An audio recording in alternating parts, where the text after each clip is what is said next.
Yo, what's up, everyone? Welcome to another episode of Shooting Fadeaways. I'm your host, Peter, and today I got a special guest. Actually, I don't. It's just me today. But yeah, shit. It's been a while since I did an episode. I've just been pretty busy. This summer's been pretty busy. I mean, it's the start of summer, so I really hope everyone's hooping instead of listening or sitting on their laptop or iPad all day. So I hope everyone's hooping because I definitely need to be hooping right now. I haven't been hooping in a while, but I definitely will be back onto that. But like I said, I just been busy, man. Fucking life gets to you. Fucking life. But yeah, so last time I was, when was the last time I, shit, I don't even remember the last time what I talked about. I think, it was about the playoffs. I think I had Timmy on here. So pretty much, obviously, you guys know the playoffs is over. Today's date is July 8th, so shit, it's been a while. So playoffs are over. The draft already happened. Free agency already happened. So obviously, a lot of shit has happened. It's been pretty fucking crazy. I'm not gonna talk about free agency. I'm gonna do that in the next episode. But this episode, shit, I'm just gonna talk about the finals and the NBA draft. So let's get to it. Congratulations to the Toronto Raptors. They won their first ever NBA championship, so which is dope. Well, it's not cool for me, obviously, because I was hoping the Warriors would win. But hey, sometimes you lose, But the Raptors did only beat a Warrior, which was Curry. Everyone else was hurt, so. But not to take it away from them. The Raptors did play well. They made like every shot. The games that they did lose, they were just having a bad shooting day, which is pretty crazy because to win 4 games on the Warriors like that, shit, they did it. They did it. But yeah, congratulations to them. I I'm salty about it, so whatever. I don't care. Shit. Fuck them. Fuck them. I was planning on not going to Canada for a whole year just because of the Raptors winning, but screw it. I want to go to Canada. But yeah, anyways, congratulations to the Toronto Raptors on that. Obviously, the Warriors had some problems with them. Also, injuries. I just want to talk about the KD injury, which was crazy. He hurt his calf during the Rocket series, and he decided to come back game 4. Shit, I forgot what game he came back in the finals, but he came back, and obviously he ruptured his Achilles, and everyone knows about that injury. That's a fucking serious injury. That shit just take out anybody. Doesn't matter who you are. It happened to Kobe, and look at him. Like Kobe's final few years, he just wasn't the Kobe that everyone knew. And KD, he's still young enough. He's 30, I believe, and hopefully he can make a full recovery because I do like him. He's still one of my favorite players, regardless where he plays. I still think he's one of the best. So, I'm hoping he recovers from that. So, and then Klay Thompson, obviously, he got injured in Game 6. Game 6. He tore his ACL. Fucking sucks. It's crazy. Injuries are bound to happen to championship teams because look at the Warriors, man. They went to the finals 5 years in a row. They played the most games out of anybody within the 5 years. So you're gonna expect some problems, and obviously injuries got to them. So hoping Klay Thompson makes a full recovery on that. He is going to be a free agent. Obviously, KD's free agent. We'll get into that the next episode. But you guys are obviously already know what's happening, but I'll talk about it in another episode. I just hope Klay Thompson, man, make a full recovery because I do. He's also one of my favorite players out there. He's a great shooter. I think he's one of the top best spot up shooters. He's a great shooter, and yeah, he's just a fucking great shooter. So I would love to see him back, 100%. Hopefully he doesn't rush that. I want him actually to just take a solid year. He shouldn't even play next year. Same with KD shouldn't play next year at all. They should just recover, come back the following year. Obviously, the Warriors are going to have some trouble with the West. But hey, Curry, MVP Curry might come back. I'm hoping he comes back because MVP Curry was lighting it up. So hopefully he comes back. But yeah, let's move on to the Raptors. Kawhi Leonard, he won MVP of the finals, so congratulations to him.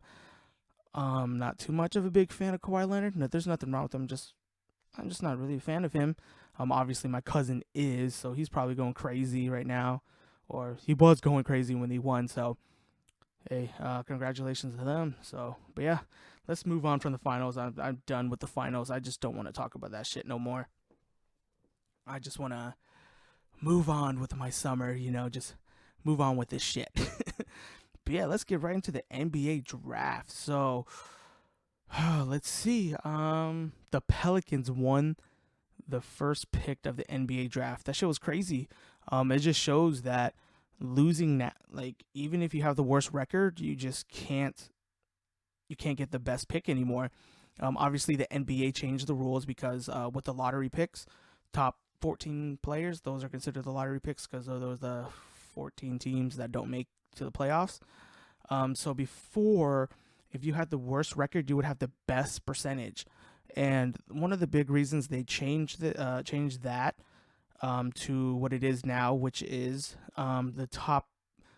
the three losing teams, the worst three teams have the same percentage. So that obviously changes the outcome because a team like, I'm trying to fix this. Who had the worst record? Damn, I can't remember. Was it Suns? The Knicks? I think, let's say the Knicks. So the Knicks, the Suns, and the Cleveland Cavaliers. Let's say those three, right? They had the three worst record. Obviously, or the Knicks had the worst record out of all three. But now, since the rules changed, those three have the same percentage, saying they got 20% chance of getting the number one pick. While the year before, when they did how it was set up, the team with the worst record would have like a 26 percentage, and then the second worst team would have like an 18 percentage, something like that. So now it has changed, so this whole outcome can just be completely different. So even if you lose, it still doesn't guarantee you, or it doesn't even give you a high percentage anymore, pretty much. And so that's what happened. The Pelicans they had like what? They were projected to be like the number 10 to 14th pick. And look what they did. They became the number one pick. So obviously it changed a lot. So now pretty much next year, teams are going to be like, even if we lose, we can't guarantee a number one pick, which I kind of like it because the 76ers screwed that shit up. Obviously, I mentioned it before. They tanking, losing on purpose to try to get a high draft pick. And now you can't lose on purpose. You can lose on purpose, but you won't get a high draft pick. So shit can happen. Obviously, the Knicks thought they were going to get the number one pick, but they end up with the number 3 pick. So sucks for them. Obviously, that's what happened. It was number 1, Pelicans, and then Memphis Grizzlies got the number 2. Shockingly, they got the number 2. Number 3 is the New York Knicks. So look at that. So the Knicks went from chance of getting number 1 to number 3. And then obviously the Lakers got the number 4th pick. I don't know how they got lucky. They weren't even supposed to be projected. They're projected at maybe the 9 or 10. And they got the number 4. So shit has changed. I mean, I like it. I like this new rule. So hopefully the NBA sticks to it. And yeah, let's go right into the draft because I don't remember the top 14 picks or whatever, or not the top 14 picks, but who won the lottery or who won the top 14 lottery. So, but yeah, so obviously the number 1 pick, everyone is waiting, or everyone knew who it's gonna be, Zion Williamson, because shit, I mean, he's projected to be the next LeBron. I mean, he's a freak of nature, and what's funny is that they were saying that he was overweight going into the draft. So which is crazy because you look at him, he's a freak of nature, and they're saying he's overweight, which it looks like he might be. I mean, if he cuts down maybe like 10-15 pounds, it's going to be so much better for his knees because he has such a huge upper body. He's super strong, but I think when it comes to to the NBA is you can have that body, you can have the LeBron James body, but you just got to cut back. Like LeBron, he actually leaned out one summer just because I don't know why. He just leaned out. Obviously, you don't want that much weight on your knees because that is the most injury prone thing to happen to an NBA player, which are the knees. So hopefully he cuts that down. But yeah, anyways, Pelicans drafted Zion Williamson as the number 1 pick, which was pretty crazy. Or it wasn't crazy, okay? I don't even know why I said that. It was crazy to think that he wouldn't be number 1. And he got the number 1 pick. And it was funny because you get like 4 minutes to decide. The Pelicans straight up decided like within 30 seconds. So everyone knew where he was going. So congratulations to Zion Williamson getting drafted to the Pelicans. Obviously, I see great things happening for you. It feels overhyped, but I mean, he did so well in college, and he didn't do like superstar status in college, but he did great. He was. I mean, shit. I don't know what to say. I really don't know what to say. Look at it. I mean, he's just a freak of nature. He's like, you just don't see that coming out from college. So, and you look at LeBron, Zion Williamson is built like LeBron right now. So that's crazy what Zion can do. Like, he can do so much in the next few years. So hopefully he's not a bust. Hopefully this hype is real. A lot of people are saying it's just so much hype, but I'm going to give it to him just because I think he can achieve greatness. So let's hope he does. And moving on to the second pick was the Memphis Grizzlies. They took Ja Morton. I don't really know too much about this guy. Supposedly he's going to be decent for the Grizzlies. People are sleeping on him. I mean, can't blame people for sleeping on him, but he's going to Memphis. Memphis pretty much has nobody, so hopefully him and Jackson. Is it Jackson? I believe so. I forgot what player, but the player that they drafted last year. But hopefully those two can work well together and take Memphis. I guess take Memphis somewhere to the playoffs. I kind of doubt it because they're in the Western Conference, and the Western Conference is just straight up stacked right now. Obviously, you guys, if you are basketball fans, you know why. Like I said, I'm not going to talk about it until my next episode, so I'm saving that good stuff for the next episode.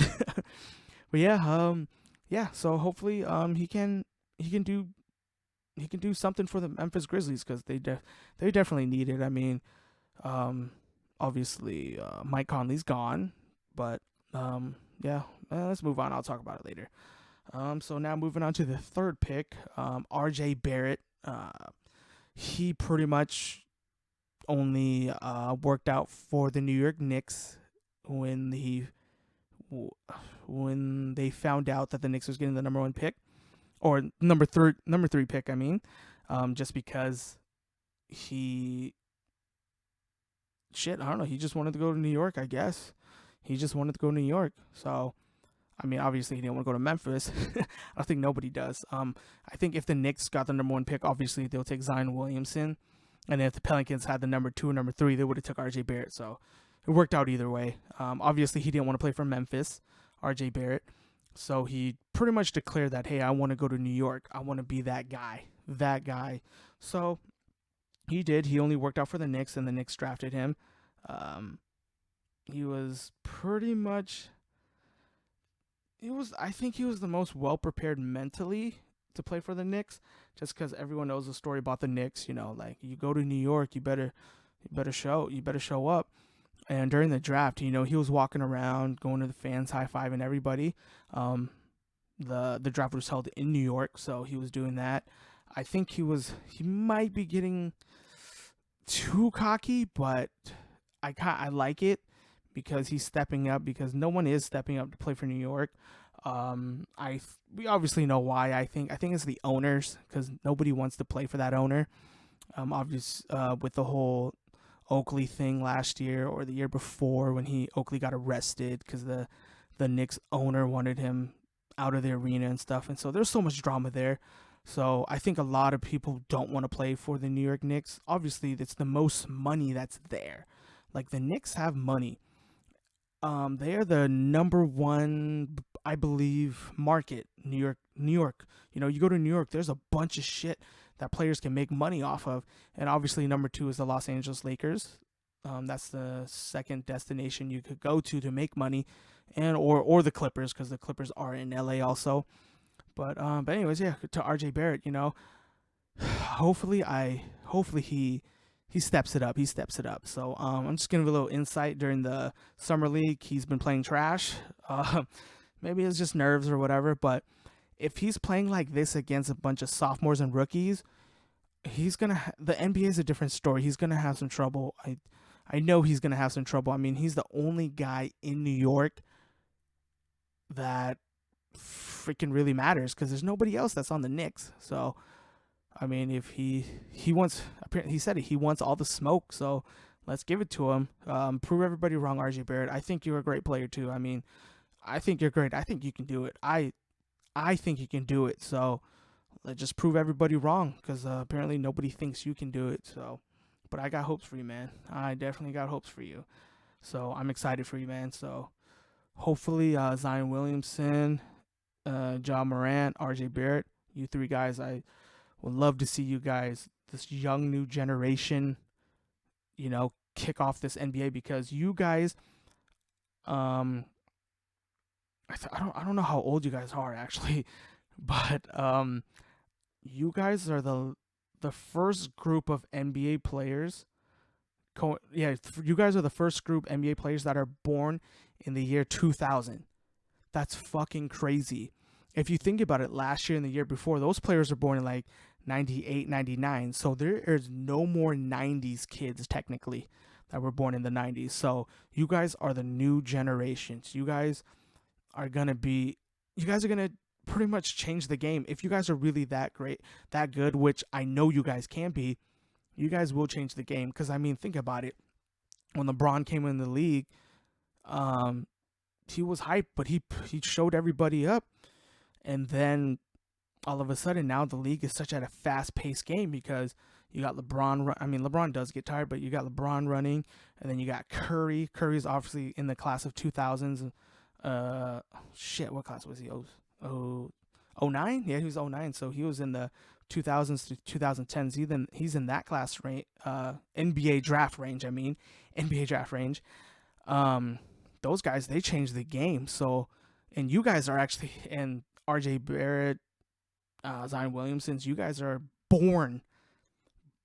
That's fucking crazy to say. Born in the 2000s, no more 90s. So it's fucking mind blowing. So I'm hoping you guys change the game for this next generation of basketball because each generation has changed a lot. I mean, if you go back, back in the 90s, this was a big man league, you know. Even before that, it was all the big guys, you know. You wanted that center. You wanted that big guy, that power forward, the center. And now it's like everybody wants that point guard, that shooting guard, those quick guys that can shoot threes. Everybody wants a hybrid player like Kevin Durant, LeBron James. That's what it is now. So no more of those big guys. And I see RJ Barrett, I see Zion Williamson being those hybrid guys because they have size, they're tall, they just need to work on their jump shot. But hey, you know, I mean, they're rookies, so hopefully they develop that jump shot. I mean, it's crazy to think like this, but I really do hope you guys succeed in the NBA because I would love to see that. I mean, obviously, as time goes on, you guys might end up being a player I hate, but right now I do like you guys. You guys are rookies. Be humble about it. Let's definitely see what 2019, 2020 can bring to you guys. And please show the world why you guys are all hyped because I would like to see it myself. All right, so moving on to my last segment. So I covered the finals, covered the draft, and now I am not going to cover free agency. I know you guys want me to cover that, but I will do it in the next episode because I believe that is going to be a whole episode itself just because there's so much shit going on, so much, so much trades, so much people. All the NBA has changed so much. That's all I'm gonna say. It's changed so much with different players. It's like who you don't even know where that player is right now. You would have to probably Google them. So, so yeah, I'm gonna say that for next episode.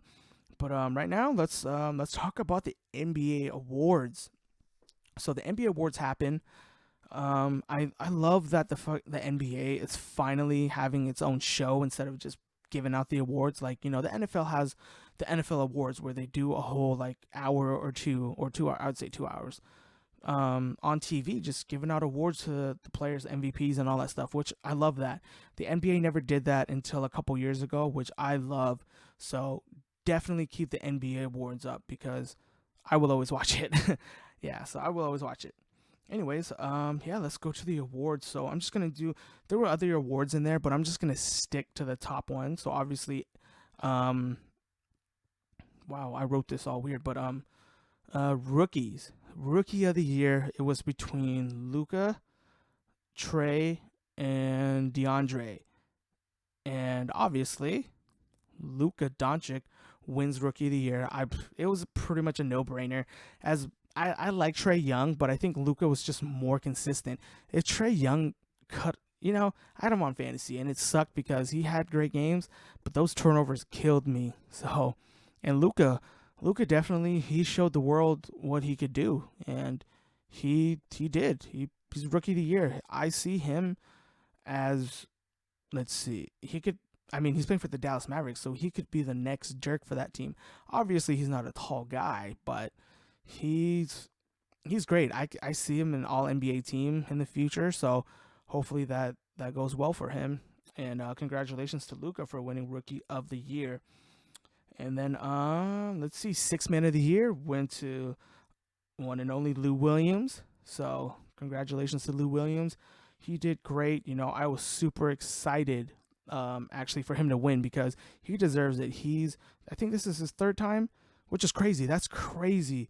Like, there's only one other person that's won it 3 times, and that's Jamal Crawford, and he actually won it 4 times. So give it up to Lou Williams for being in that class, coming off the bench, being that first guy off the bench, showing up everybody, scoring for your team, doing whatever you can. So that award definitely deserves to be in Lou Williams because he did that every game. Didn't matter who he was playing, where he was playing. He did that coming off the bench. He's to be honest, he's a starter, but he comes off the bench. So I mean, you got to give it to him, man. So congratulations to Lou Williams, and hopefully, with your new teammates in the Clippers, you definitely can still put up numbers like that. So congratulations. Let's move on to Defensive Player of the Year, which was Rudy Gobert. There's some, people were talking about Paul George should have won that, because Paul George led the league in steals. But as much as Paul George led the league in steals, I think Rudy Gobert made a bigger impact on defense because he was the guy at the rim blocking shots. So he was stopping people from scoring. Paul George was obviously stopping players from setting up plays, but Rudy Gobert was the last line of defense, and he stopped as much people as he could. I mean, he was getting blocks left and right, so I'll give it to him.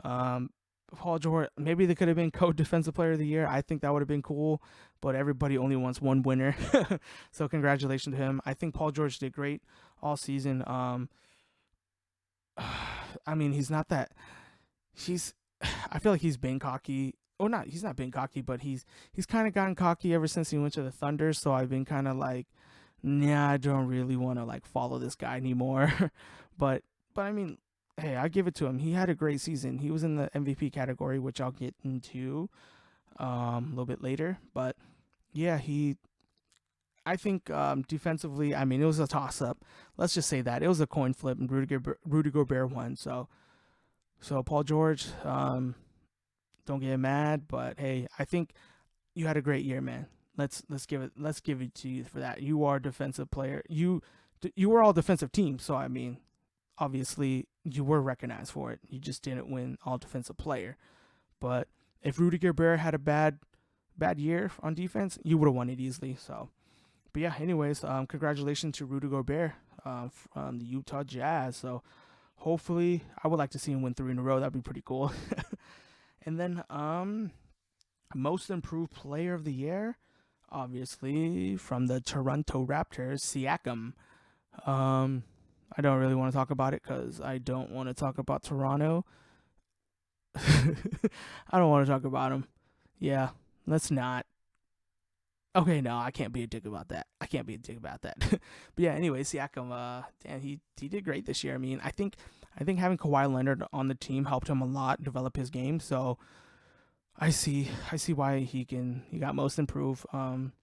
Yeah, he's a great shooter, man. He's good at that corner spot. When he's good at getting on the wing and then getting that player to pass it to him and hitting that three.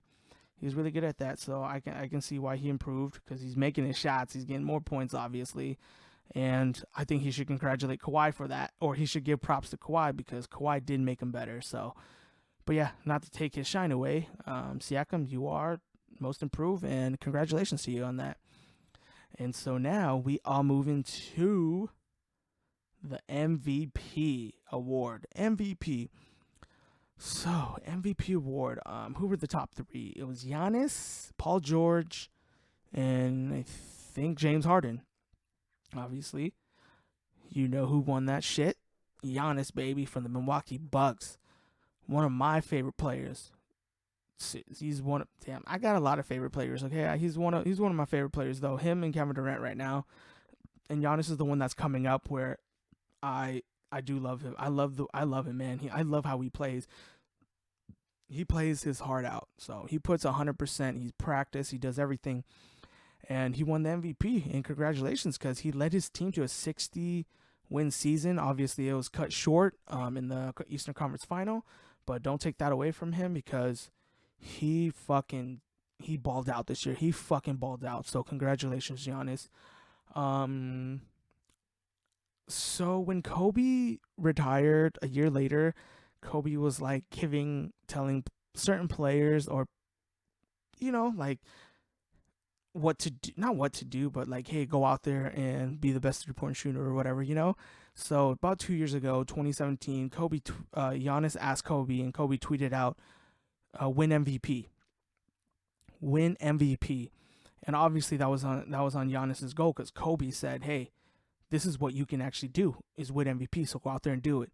And what did he do this year? He won MVP. So he accomplished the goal, which is great. Obviously, I wanted to win a championship, but it didn't. Like I said, you win some, you lose some. But anyway, fucking Giannis, man. He's definitely one of my favorite players out there right now. Him and KD. And all I can do is congratulate him, man. His speech was like, he was emotional during his speech, you can't blame him. This guy is from Greece. So they call him the Greek Freak. He is a Greek Freak. He's got long arms, he's tall, and he takes like 4 steps and he's already full court, which is crazy, man. So Giannis, man, please keep on balling it up. You definitely are the future of this NBA right now. You are in that category with that group of, like with Curry, Klay Thompson, and all that stuff. So definitely keep it up. Giannis, man. Giannis.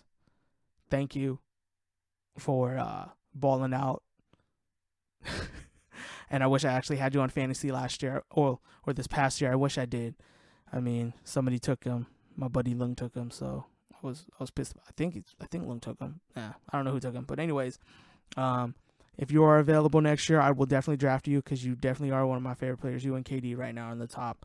So congratulations, Giannis. And I think I'm going to end it here. Just keep it short. Next episode, guys. Wait. I will try to release that within a week or two. I will talk about the draft. I promise. I will talk about not the draft. What the fuck I'm talking about? I will talk about the free agency and the trades. I will. That is so big right now. It's fucking mind-blowing. I'm just waiting for one more big trade that's supposedly going to happen. I think you guys already know. Once that happens, I'm going to fucking record that shit and just put my emotions into this podcast. But yeah, all right, man. So this is Shooting Fadeaways, and I'm out. Peace.